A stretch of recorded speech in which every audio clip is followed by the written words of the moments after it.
નમસ્કાર, news at 24 કલાક સાથે હું છું નુપુર દાણી। સૌથી પહેલા વાત કરીએ, આ રવિવારે દેશની તમામ બેંકો બંધ રહેશે, બેંકો ખુલ્લી રહેશે। રિઝર્વ બેંકે દેશની તમામ બેંકને આ માટે આદેશ કર્યો છે। 31મી માર્ચ હોવાને લઈને બેંક ખુલ્લી રાખવા માટે આ વખતે આદેશ કરાયો છે। નાણાકીય કામકાજ અટકે નહીં તે માટે અહીંયા આદેશ કરાયો છે। 30મી અને 31મી માર્ચે મોડે સુધી અહીંયા બેંકો ખુલ્લી રહેશે। ખૂબ જ મહત્વના સમાચાર आपने जणावी दीए कि आ रविवारे देशनी तमाम बैंको खुल्ली रहेशे।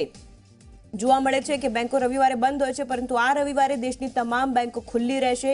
રિઝર્વ બેંકે દેશની તમામ બેંકને ખુલ્લી રાખવા માટે આદેશ કર્યો છે, કારણ કે 31મી માર્ચ છે, જેના કારણે આ બેંકને ખુલ્લી રાખવા માટે આદેશ કરાયો છે।